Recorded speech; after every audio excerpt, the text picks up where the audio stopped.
Welcome to Bespoken Bones with your host, Pavini Moray, connecting ancestors, sex, magic, and science.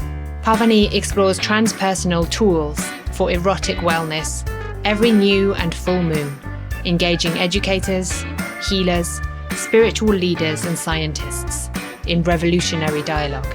Get ready to feel good and go deep. This is Bespoken Bones.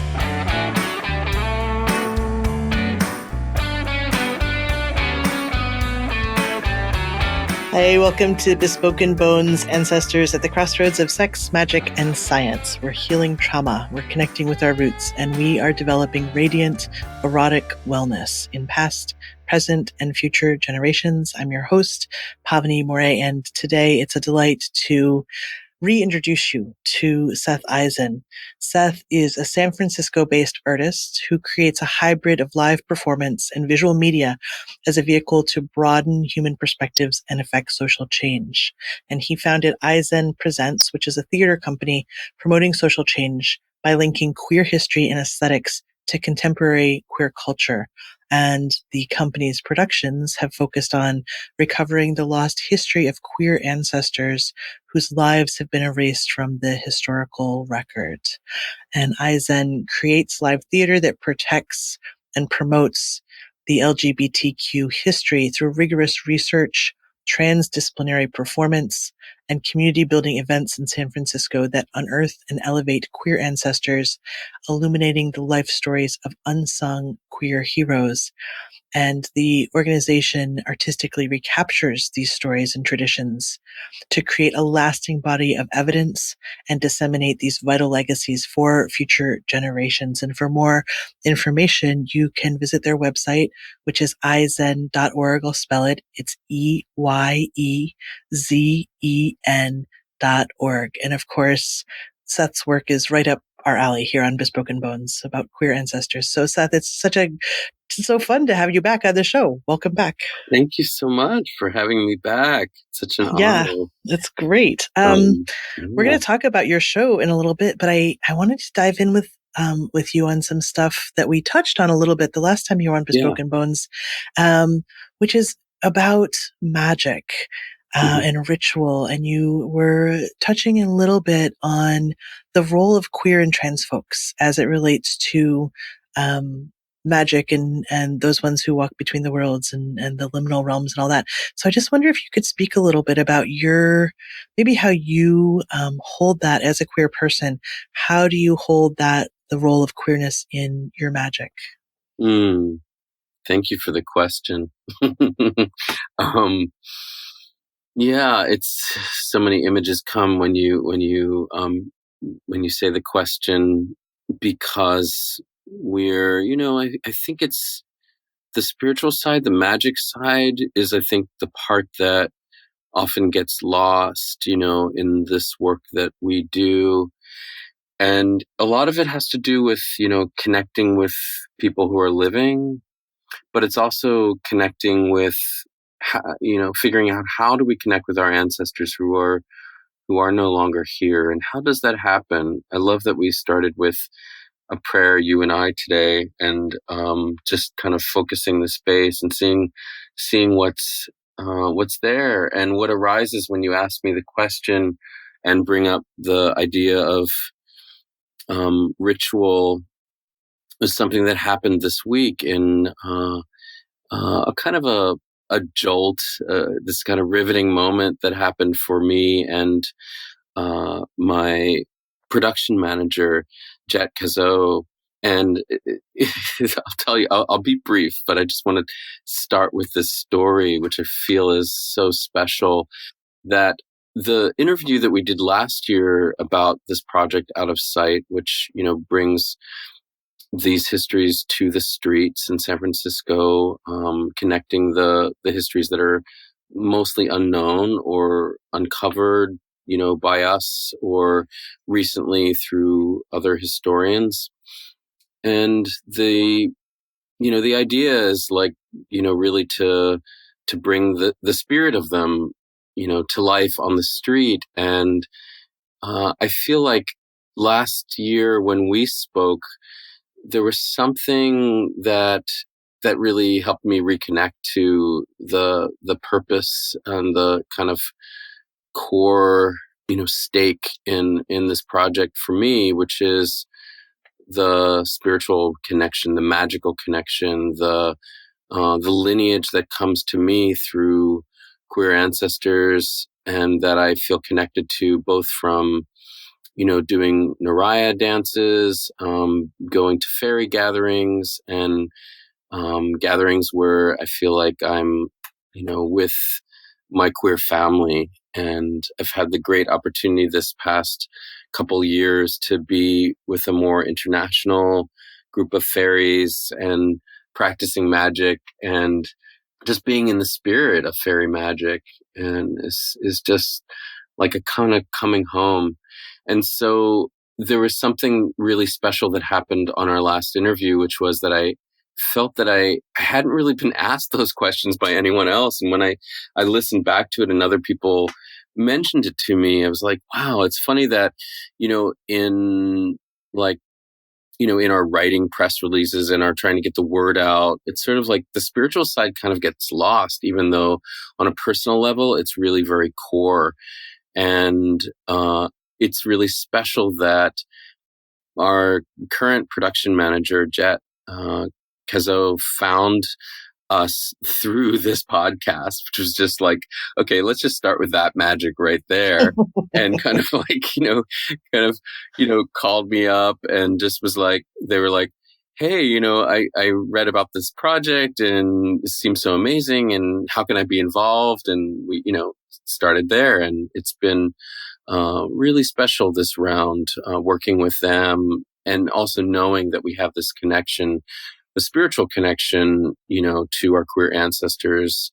They've been doing this kind of work for many years already. And so that just felt like such a great thing to kind of amp up in this tour. And so I mentioned that too, because I feel like, you pray, or you kind of put it on your altar, you put it out there, and then you see what comes back. And that was sort of one of the wonderful, magical possibilities that turned into a reality by bringing Jet into the project. And we were together the other day interviewing. Well, it was sort of a second interview. Part of this project has been collecting oral histories of sort of queer elders who are still around, and talking to people that are lineage holders of the histories that we're telling the stories about in this coming show about south of Market in San Francisco. And I had a really special, it sort of happened through a mistake. We were working on our poster. The poster wasn't working out. I brought this other designer in to work on the poster. And then he was like, oh, I should use the leather David. Pavini, I don't know if you're familiar with the leather David. I don't know what that is. But it's, do you know the Renaissance sculpture by Michelangelo? That's the David, or the David. Oh, sure. So it's, it's this quintessential, like kind of image of, masculinity, but, he's not like a hard masculine, there's a softness to the David that I think is really beautiful. And, this artist, Mike Caffey, was commissioned by someone that we did another show about, whose name was Sam Stewart, or also went by Phil Andros as his porn writer name. And he, was an early homoerotic writer, and, part of this lineage of queer tattooing.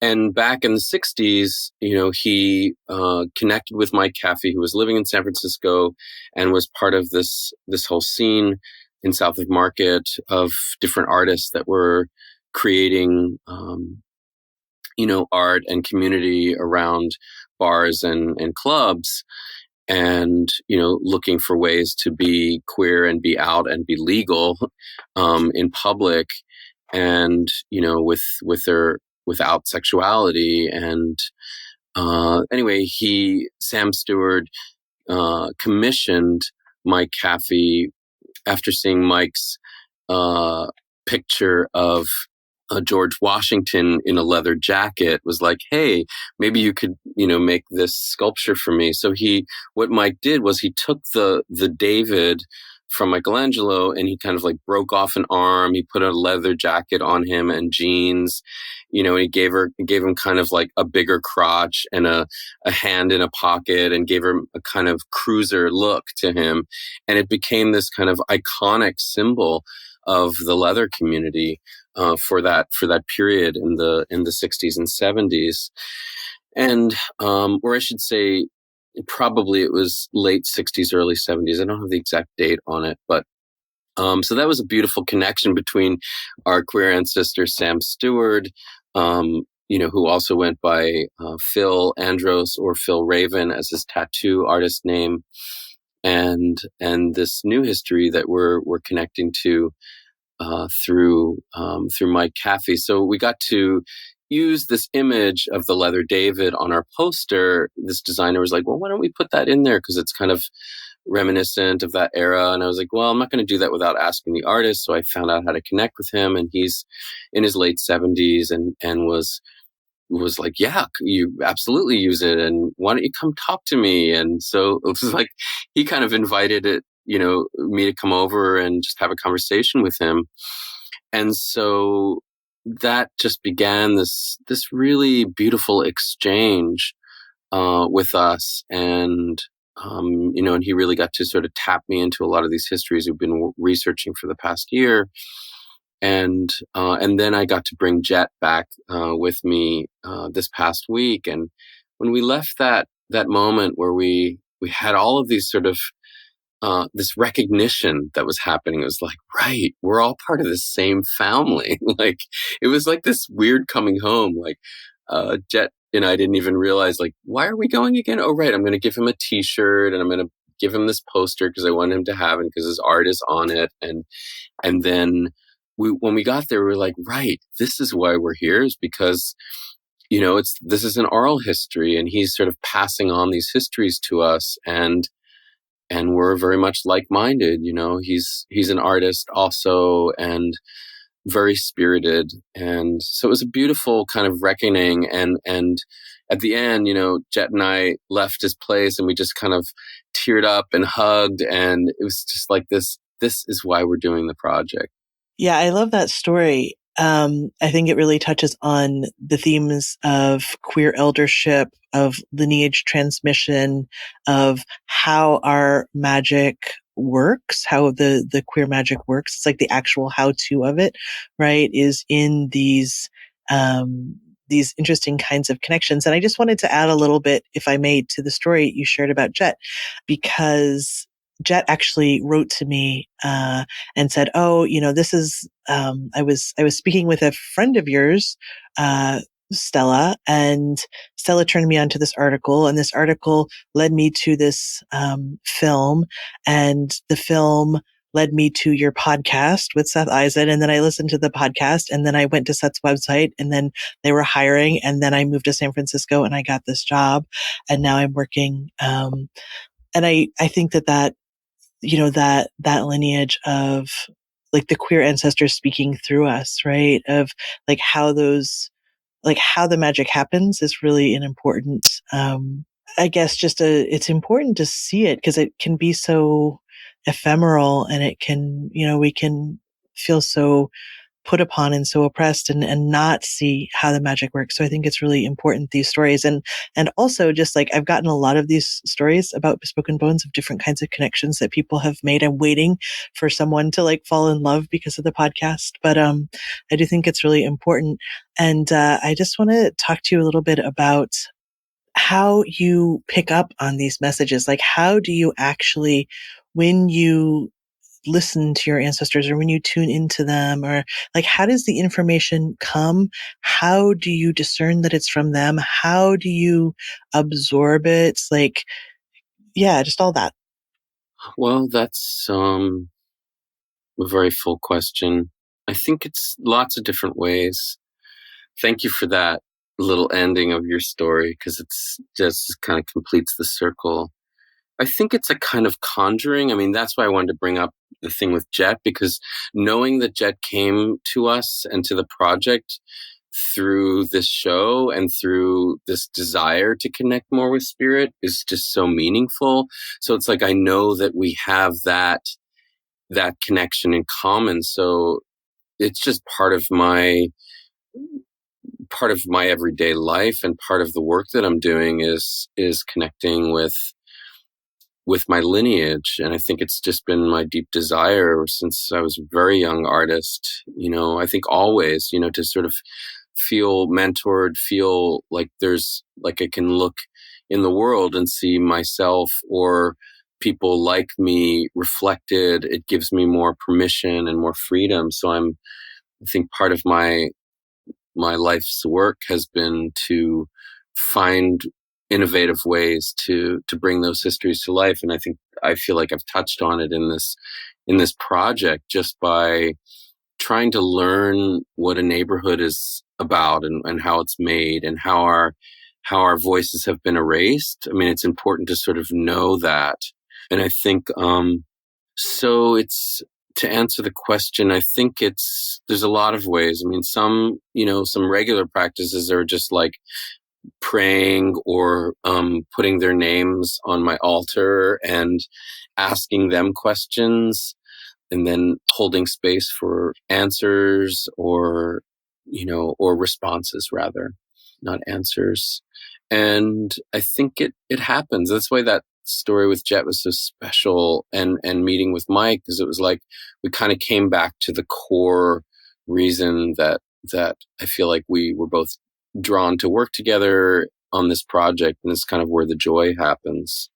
So, and sometimes, it comes in, through an accident, like it did with Mike. It was like, I had been thinking about the leather David, but and a couple people said, yeah, you should contact him. He's really cool. And he's one of the few people of that generation that's still living. And he lives here right in the neighborhood. And anyway, it's been challenging actually to figure out all of these histories. So some of it is like talking to people who knew the ancestor. So there's some spirit that comes through that way. Some of it is, putting it on an altar. Some of it is setting an intention.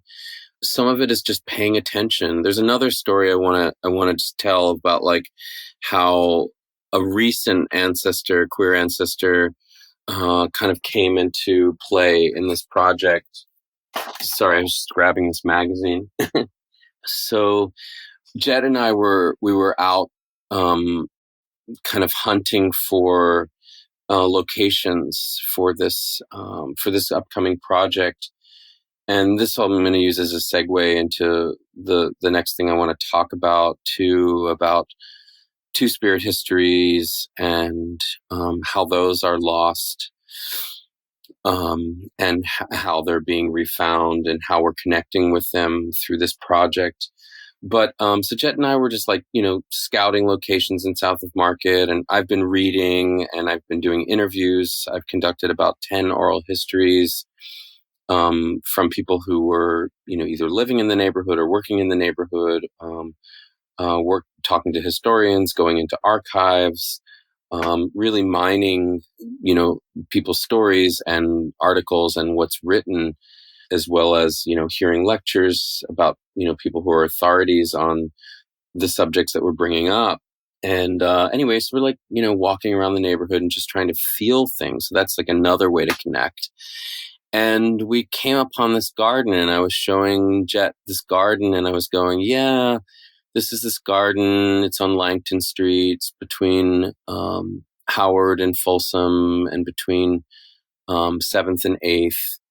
And, it's an interesting energy, because the garden it's like one of those slug gardens that's kind of, it's private, but it's also public. So it's, it's a locked garden, and there's members, and you have to get on a list to be a member. But this garden, was once just a park in this neighborhood that had a lot of Filipino residents, still does. And it has always had a history of a lot of drug use around this area, partly, I think, because there's a lot of homelessness in the area. Partly, I think, because of the fact that there's a treatment center right around the corner. Partly, I think it's just parks are good places to be if you're houseless. So anyway, it has a long history. In the 50s, there was it was a playground, and there was a kid who was playing in the playground and ran out into the street and got hit by a car. And the neighborhood got together and said, we need to do something about this, and put a fence up. And then the community garden itself, actually, aspect of it started, I believe, in the late 80s, early 90s, as a memorial for people who had died of AIDS, or it was one person in particular who was part of the garden. And so, I was telling Jed a little bit about that. And then, I was like saying, hey, is anyone there? And the person who comes to the gate is like someone I know from fairy community, and who was like, Seth, what are you doing here? And I'm like, tell him about this project. And we start, chatting about it. And he was like, God, it's so special that you came today. And I'm not really in a great space to talk, but we told him, and he was like, just come in. And so we sat with him in the garden, and it was just like this just magical moment that kind of unfolded. And he said, I'm feeling really sad because, one of my mentors just died, and I made this altar for them, and I've been really thinking about them right now. And he said, yeah, I that's why I'm holding this feather. And it was a peacock feather.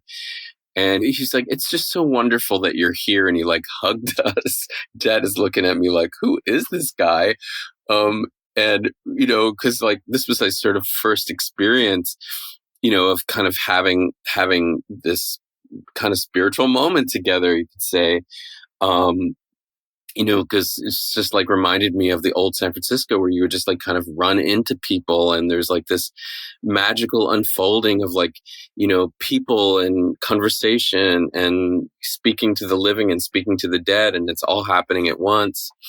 And so, he gives us this feather. He gives us each a peacock feather, and he's like, it's from this altar over here. And he was like kind of sad and kind of like, chatting us up. And then he said, it's for my mentor, Fakir. And I just like got flushed. And Pavini, do you know Fakir? Yes, I do. I have marks on my body from Fakir.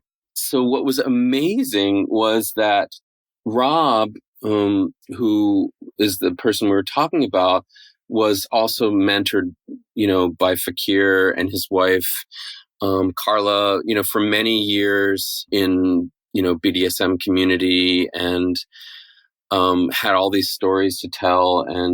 And Fakir was also very special to me, because I feel like he and Carla were some of the people that kind of made BDSM culture more accessible for me, even though, like the connection came from somewhere else. And like, it just like they followed my work over the years, and they've always been super supportive. And I don't know, it was just a really special connection. So, I know that we lost him this year, and it was just so amazing that here we are on this tour. A lot of, leather community, kind of comes out of this neighborhood. And there was histories that we didn't know about how Fakir actually connected with the leather community. And Rob was telling us about the history of that. And here we are, like sitting under this altar, to Fakir, like shortly after he had passed away. And Rob had just, spoken his memorial and had come from there and was feeling this sadness. And it just all sort of happened. So that's a sort of long way to just tell you that story of like how we communicate with ancestors. And I feel like sometimes they're just right there, and it's just a matter of like turning your head slightly, or noticing what you notice, or, following the impulse to be led to them, So anyway, that was really special. And it's turned into this really beautiful collaboration with the garden and with Rob. And we were, South of Market is just a tough neighborhood as compared to where our first tour was in North Beach, where there's,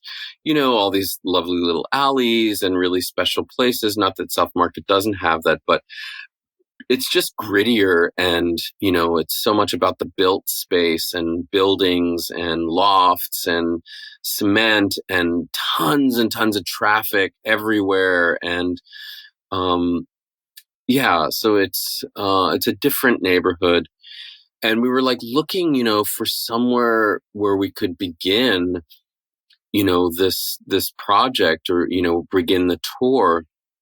And so we thought maybe this garden. So we got in conversation with Rob, and so it turns out he's worked it out to allow us to begin the tour there. And just going into segue into the into some of the histories that we're covering, is that, and how this tour is different, is it's very much about both the space, the land, and the people that inhabited that space, and the queer history that's part of the neighborhood, insofar as how are queer people connected to the land itself, and how do we survive. And the land, as you may know, has been contested land, really since the beginning of colonizers coming here, with the Spanish, the Mexican, American folks. And I think it's important to us that we recognize that the tour is taking place on traditional unceded territory of the Ohlone people, and that we recognize their sovereignty, and that there are no treaties of the land. And we dedicate the work to building new relationships between, our nations, you could say, based on respect, based on consent. And I think it's important to kind of name that, really in the beginning of the tour. South of Market was, a lot of people don't know, was wetlands and marshlands, and was filled with streams that went into larger areas of water in the city. But you couldn't really walk on it. It was 100-foot sand dunes were what we now think of as South of Market, which were leveled, around the time of the gold rush, so that space could be more inhabitable. But could you grow food on it? Not really. But it did have the resource of water. So one of the first stories that we tell in the show is how the first road was built connecting the water to the Mission, which is where you could start to really grow things out at Mission Dolores after the colonizers came. So Mission and Folsom were some of the earliest streets of San Francisco, really bringing the food to the rest of the city by, connecting the water to the area where you could grow things, as opposed to marshlands and sand dunes where you couldn't really grow anything. And so the show starts out with a Native American Two-Spirit person who is OLakes, who was in our previous show, who does a water ritual in the opening of the show to kind of mark the moment, to really talk about what this land was, and to speak to the natural resources, and how how we can participate in enjoying the space with that knowledge of what this was, and whose land it was. And so that kind of starts us out in the theme of contested land, which is really what this project in a lot of ways is about. So, then, we move on to the 19th century, and we're guided by a very interesting transgender man named Jack Garland, who was a journalist, a nurse in the during the Spanish-American War, served in the Philippines, came from a kind of prominent family, but then fell out of their favor because he identified more as a man. And so we learned the story of that character through the connection between, what things were like when the Ohlone people were here and are still here, and but what the land was like during that period and the period when the gold rush happened, and so we kind of bring that closer into perspective. That role of Jack Garland is played by Marga Gomez, who's a veteran performer and comedian soloist in San Francisco for many years, and also has a really deep connection to the neighborhood, having started her career very much in South of Market at a very well-known lesbian bar and other venues. The lesbian bar called the Bay Brick, which was this kind of amazing spot for the arts and entertainment, and so we get to go to that spot. But so it's wonderful to have the role of Jack played by Marga in that moment. Connecting back to the idea of contested land, one of Jack's sort of commitments is to working with homeless folks and trying to keep especially the men, who were 90% of the population at that time, from being arrested because of vagrancy, of either cross-dressing or loitering on the street, or just being homeless. You just had to have somewhere. And we did a lot of research about these homosocial spaces, which were SRO hotels were really created for workers of that generation. So whether you were working on ships as a merchant marine, or you were working in some of the hundreds of factories in South of Market that were created after the sand dunes were leveled, either making beer or making bullets or making brooms. This is all before industry moved to, out of San Francisco into other countries. So this was a moment where, all the workers lived what was called south of the slot. And, that was really Market Street. So south of Market Street. And the slot refers to the rail line that runs down Market Street that really divided the city between the classes. So the working class was really on the south side, and the kind of upper classes and more moneyed people were on the north side of Market Street. So there's a whole story about labor that happens there, contested land in terms of can you park here? Can you be here? Can you sleep on these streets? Can you rest here without being arrested? And so it's sort of like it's like the native people experienced a genocide of their culture was really destroyed for the large part of during that era, and they were enslaved and forced to create the missions and help to really build San Francisco. And I feel like some of that history is lost, and the history of Native American Two-Spirit folks is often lost. And there's now, since the 1990s, has been more and more research about the Hoyas or the Jewels, as they were referred to, Native people at that time. We're so lucky to have OLakes playing performing the ritual in the opening. OLakes is a Chickasaw, writer, performer, and has a long history in San Francisco, in the drag scene, but also in the Native American Two-Spirit scene. Is one of the founders and organizers of the powwow that happens every year.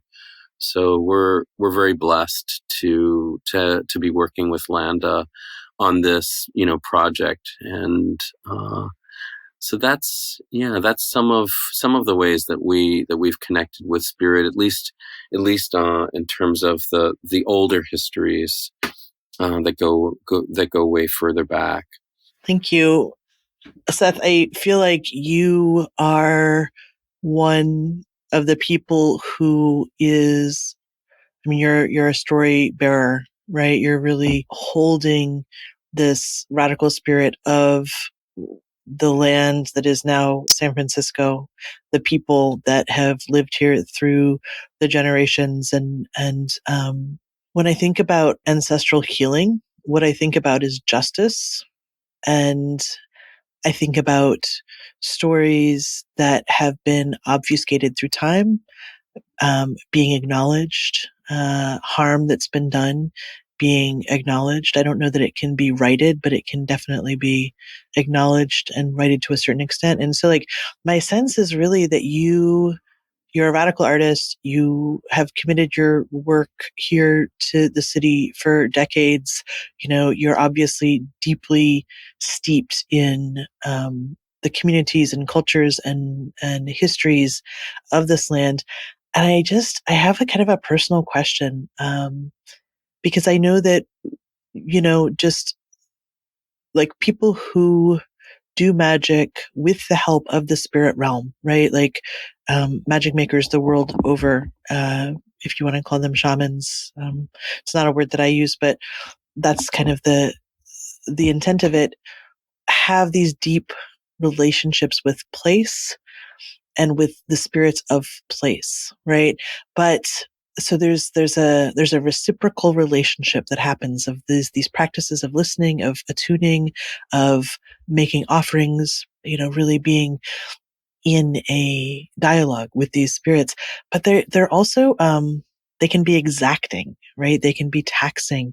They can not want you to sleep at night, just like keep working and make sure that justice happens. And I want to end today by asking you about that. Like, how is that to be in service to these spirits and the joyful things, the hard parts, anything that you want to say just from your personal embodied experience? Yeah, thank you for naming all of those things: listening, attuning, making offerings, being in dialogue. Yeah, I mean, it is taxing. I think the last project, I remember talking to you last year, and I was actually sick and I didn't have my voice. And I think self-care is really a big challenge when we're doing this, because oftentimes we're on a schedule and a timeline. We got some funding from the city, but it wasn't enough. And so we've been really, working to make sure that we can pay everyone. And, it's increasingly difficult to survive here in the Bay Area. I think that's part of the theme of contested land is, whose land is it? And can we, how do we survive here? How do we keep our traditions? And also keep our sanity and our health, so yeah, I am really committed to telling the stories, to hearing the stories. It's very tricky work, because I think there are way too many stories to tell that haven't even been told. It's about choosing which stories to tell.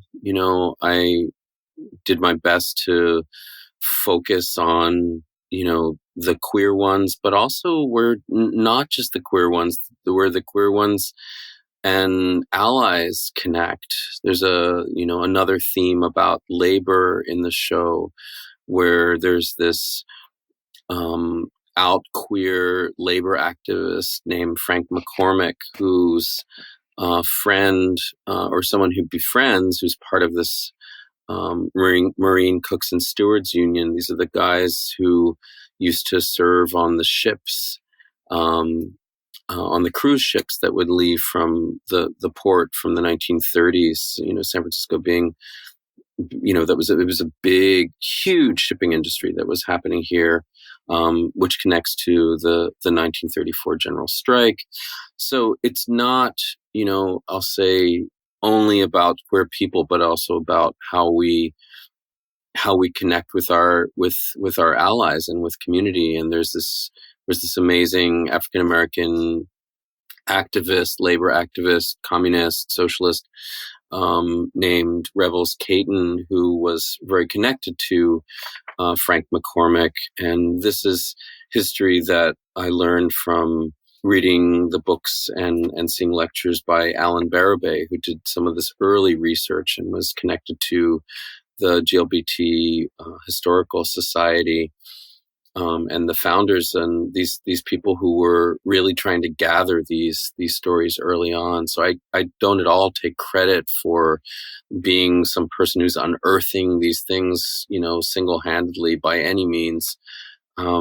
If it weren't for people like, Alan Barabay, and also people like Gail Rubin, who's another, historian of the neighborhood, who we've been, had the great fortune of being able to speak with and work with a little bit on getting these histories right, we wouldn't even be here. So, I want to, just say that too, is that it's, even if you're not doing all of the work, is what I'm saying, it's still pretty taxing and tiring to do this. And, but it's worth it. It's really worth it to see how the cast that we're working with is really kind of lit up and is so fascinated by the histories that we're working with. And and to know that we're doing this kind of, it's another kind of restorative justice that we're doing, like kind of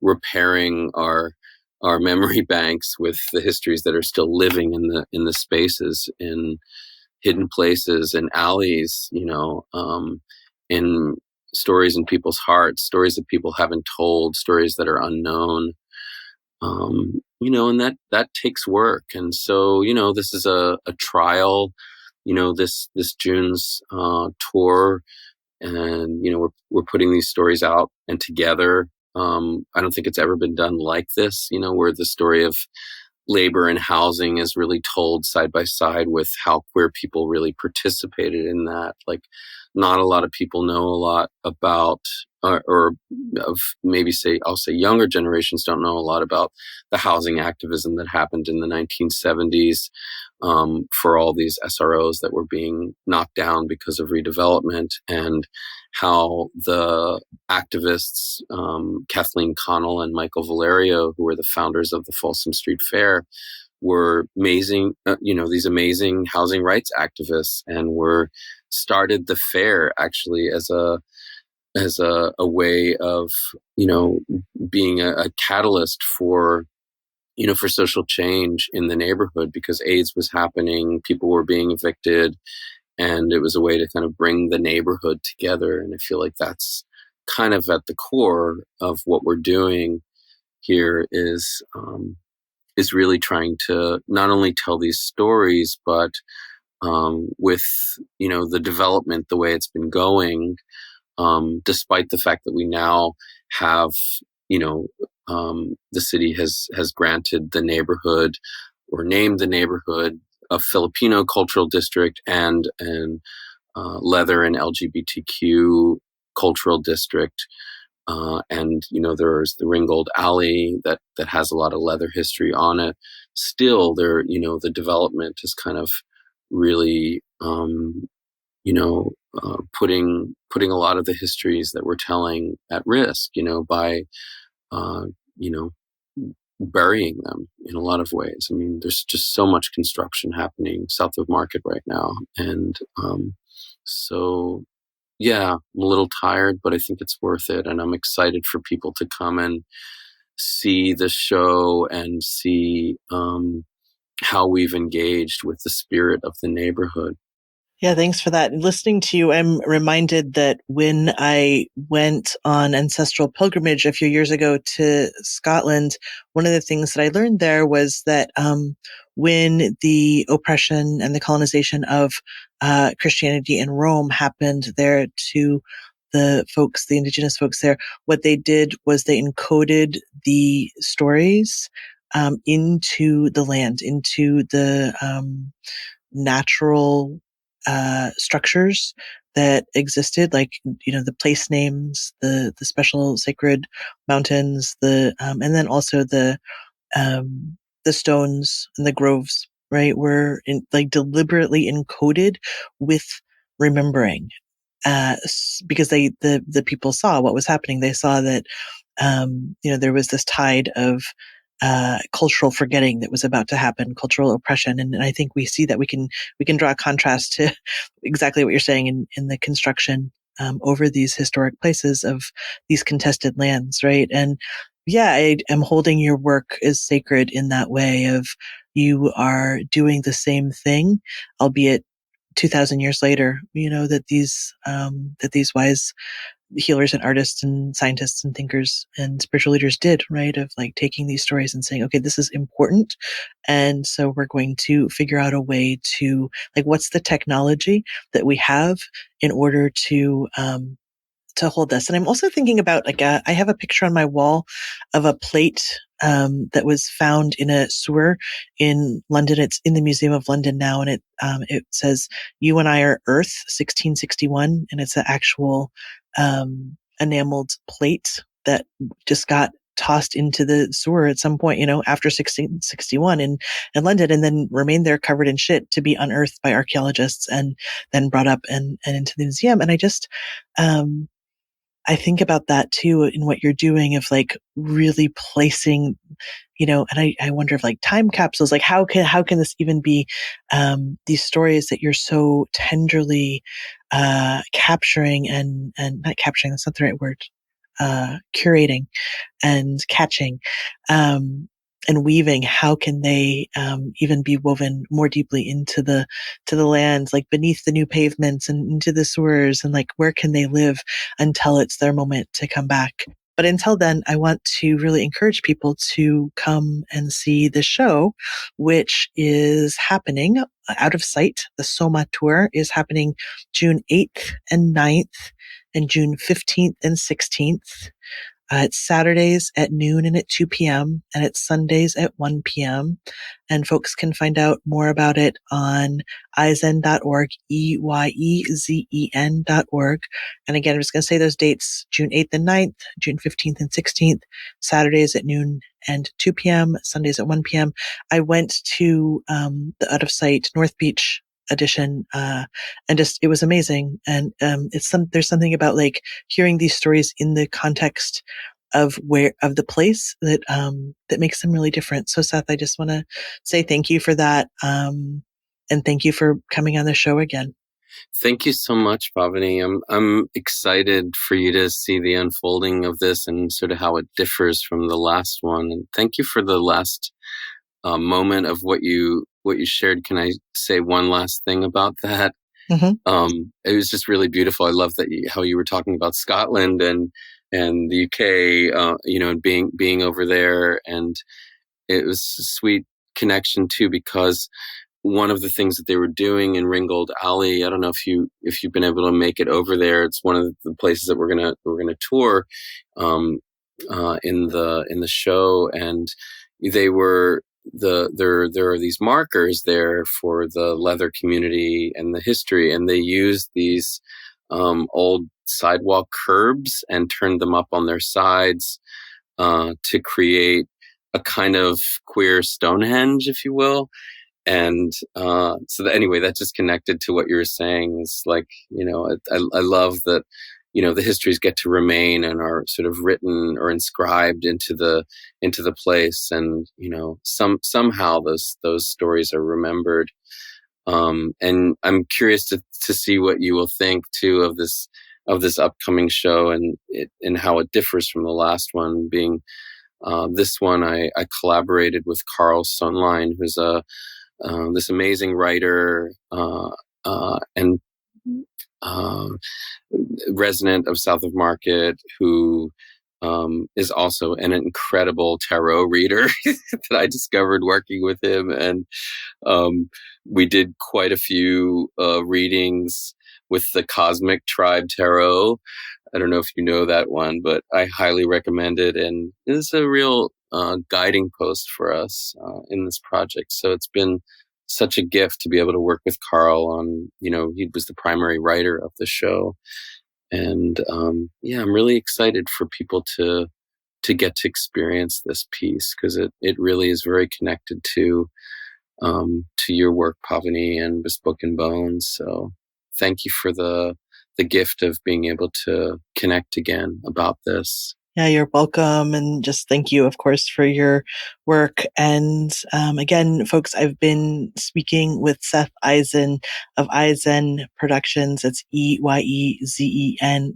You can find out more about Out of Sight and get tickets and check it out. It's going to be an amazing show. And I really want to thank you for listening to this episode as we've been delving into these talks of queer ancestry. And if you feel inspired by what you've heard, I'd love to hear from you. You can go to bespokenbones.com, be in touch, ask any questions that you would like to have me answer on the show. And you can learn more about the work that I do there as well. So I'm Pavini Moray. This is Bespoken Bones. I'll be back every full and new moon with more embodied goodness and ancestral wisdom. Blessings to you and to your ancestors.